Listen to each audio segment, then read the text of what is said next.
Hi Club More, welcome back to another video. So today's video is going to be how and why I am pursuing a master's in marriage and family therapy.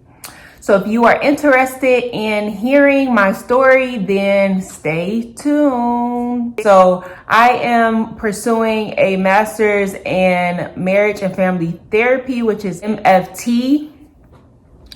I attend North Central University, and that is an online college where they have a program specifically for marriage and family therapists. So that is where I'm going and doing my master's. I started on Monday, and so I'm very new at this and I'm very fresh, but I wanted to come and share with you guys like why I even went into therapy in the first place. The first reason is a lot of people around me knew that I was coaching. And so when I would like explain coaching and stuff like that, they were always be like, well, that sounds like therapist. Like you might as well be a therapist or whatever. I've also heard ever since I've been out of undergraduate, everybody would ask me like, well, are you going back to school? Are you going to get your master's? Like literally my mom has asked, my godmom has asked, my mother-in-law has asked, like everybody has asked me like, have you thought about getting your master's or whatever? And so that was one of the things too, like I was like, well, maybe God has been trying to nudge me the whole time or something. So I looked into therapy, and when I Googled it, it basically said like you needed a psychology or social work or something in that realm of thing, like mental health type of bachelor's degree to get your master's in therapy.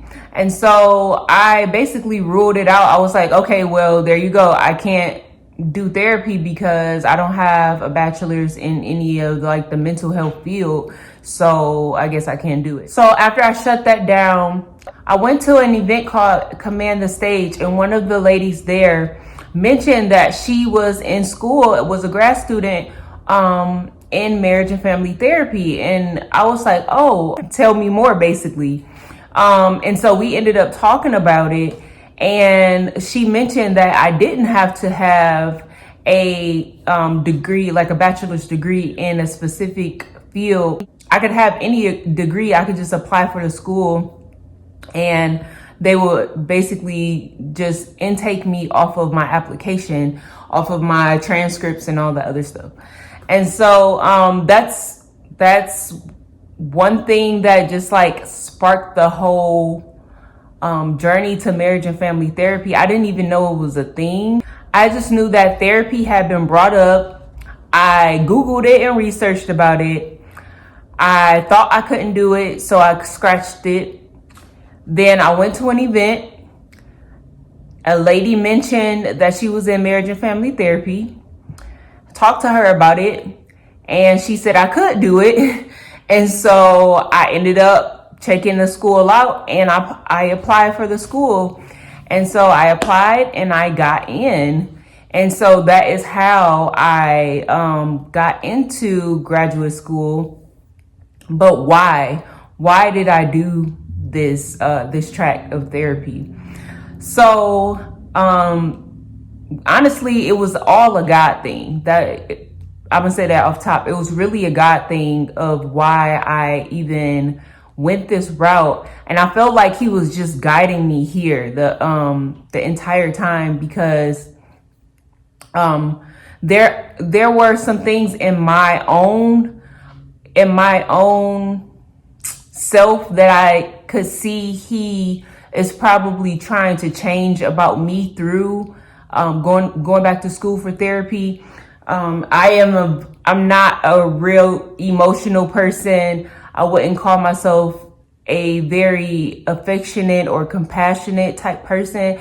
And so you have to be those things to be a therapist. You have to definitely be a compassionate type person.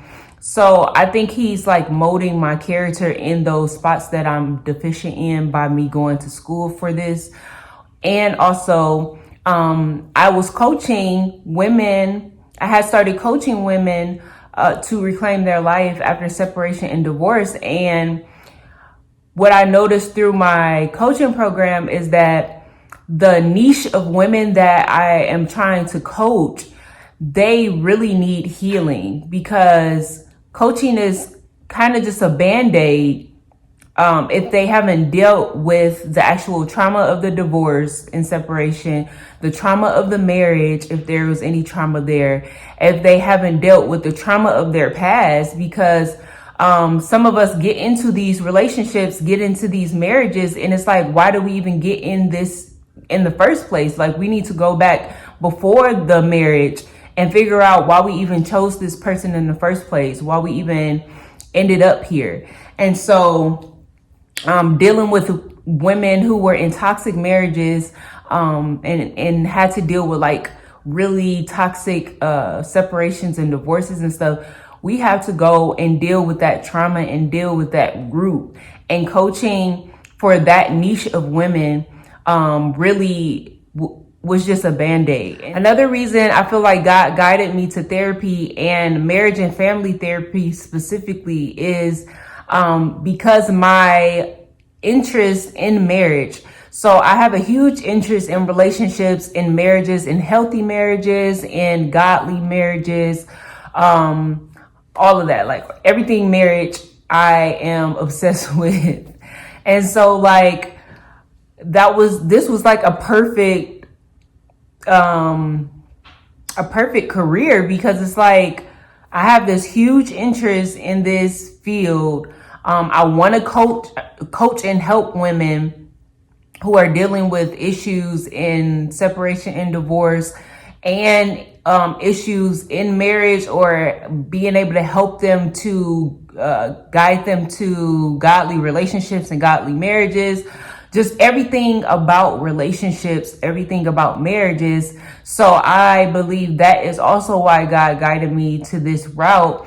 And even under marriage and family therapy, I was able to choose a specialization of couples therapy. So my major basically for grad school is couples therapy. And so I just feel like everything just goes hand in hand. It all makes sense now. I feel like I am on the right path of this therapy route, and I am excited to see what happens next. My outlook is that I would end up in private practice, being able to serve women and couples that are coming out of separation and divorce, and also marriages that want to be healthy. And so I just am excited for the future. And this is why and how I got into marriage and family therapy. Like, comment, and subscribe. Hit the bell for future videos, and we'll see you in the next one. Bye. Come on, let's try it. Whoa. It's not funny. Eat it. It's not funny. It's good. It's chips. Look. Bite it.